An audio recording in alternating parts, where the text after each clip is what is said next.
Good morning, student. I am Parvez Ahmad, Assistant Professor, Department of Economics, HR College, Amnaur, Saran. Today, I am going to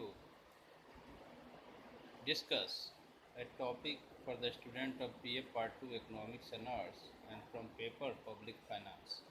Topic is the structure of Indian tax system, in which we have already discussed about the personal income tax, capital gains tax. Today we are going to discuss about the estate duty, that is taxes on property and capital transactions. Estate duty is a tax which is imposed on the estate of deceased person and which is inherited by his heirs. यहाँ पे clear है कि जो state duty जो है किस पे लगता है। कोई पर्सन डिसीज पर्सन है, यानी डेथ कर गया हो या डेथ करने वाला हो, उससे जो ट्रांसफ़र होता है, जो प्रॉपर्टी स्टेट, एक तरह से लैंड स्टेट कहें या कोई भी, वो जो स्टेट ट्रांसफ़र होता है उसके उत्तराधिकारियों के पास, यानी एंसेस्टर से ट्रांसफ़र होता है। एंसेस्टर जो डिसीज पर्सन है उससे उसके उत्तराधिकारी पे, तो उस पे जो टैक्स लगता है उसको स्टेट ड्यूटी के नाम से जानते हैं। और सबसे पहले ये 1953 में भारत में शुरू किया गया। It was introduced in 1953 and it was levied on the total property passing or deemed to pass on the death of a person। यानी कि जो स्टेट ड्यूटी है सबसे पहले 1953 में लागू किया गया, और ये लगाया गया किस पे, जो टोटल प्रॉपर्टी होता है, जो ट्रांसफ़र होता है या पास किया जाता है पूर्वज से, जो पर्सन डेथ किया है उसका जो टोटल प्रॉपर्टी जो उत्तराधिकारी को दिया जाता है, उस टोटल प्रॉपर्टी पे ये स्टेट ड्यूटी को लगाया जाता है। It is however levied on the net property, that is after deducting debt. यानी कि ये नेट प्रॉपर्टी पे लगता है। जो डिसीज्ड पर्सन है उसका जो टोटल प्रॉपर्टी है उसका नेट निकाला जाता है। नेट निकालने के लिए जो उस पर कर्ज है, ऋण है डिसीज्ड पर्सन, वो जो डेथ किया है उस पर्सन का जो ऋण है, उस टोटल प्रॉपर्टी से जब हम माइनस कर देते हैं, कर्ज माइनस कर देते हैं, तो वो नेट प्रॉपर्टी आ जाता है, और उसी नेट प्रॉपर्टी पे टैक्स लगता है जिसे स्टेट ड्यूटी के नाम से हम लोग जानते हैं।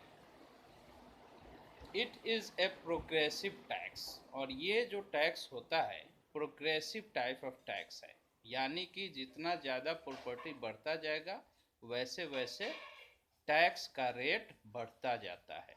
यानी कि यहाँ पे प्रोग्रेसिव टैक्स स्ट्रक्चर लगता है स्टेट ड्यूटी के लिए।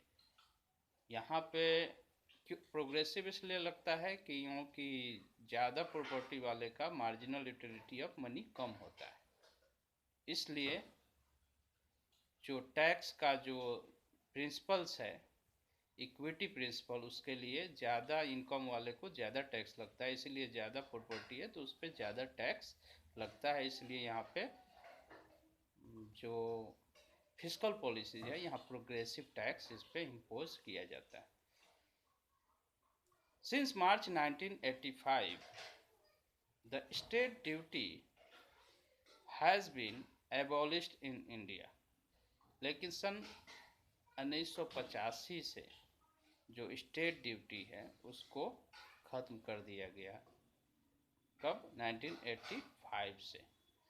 1953 में इसे फर्स्ट इंट्रोड्यूस किया गया भारत में, और 1985 में इसको एबॉलिश किया गया, ख़त्म किया गया। उसके बाद क्या हुआ देखते हैं।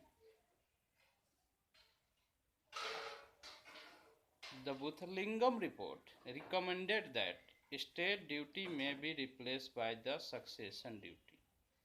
बुथलिंगम रिपोर्ट जो था, बुथलिंगम रिपोर्ट वो कहता है, वे सिफारिश करता है कि स्टेट ड्यूटी के जगह पे सक्सेशन ड्यूटी लगाया जा सकता है। ये भी टैक्स है, जो प्रॉपर्टी सक्सेशन किया जाता है, जिसका जो शेयर है उसके अकॉर्डिंग टैक्स उस पर इम्पोज किया जा सकता है। Succession duty is levied according to the share of each individual successor। यानी कि जो सक्सेशन ड्यूटी होता है, स्टेट ड्यूटी के बदले में जो रिकमेंड किया गया बुथलिंगम रिपोर्ट के अनुसार, वो कहता है कि सक्सेशन ड्यूटी जो लगता है किसके, हर इंडिविजुअल को जो शेयर प्रॉपर्टी में मिलता है, स्टेट में मिलता है, उस शेयर के अनुसार टैक्स लगता है। यानी कि जो सक्सेशन ड्यूटी है वो इंडिविजुअल सक्सेसर जो है, हर व्यक्ति का जितना प्रॉपर्टी स्टेट ट्रांसफ़र होता है उसके अकॉर्डिंग टैक्स लगता है। एंड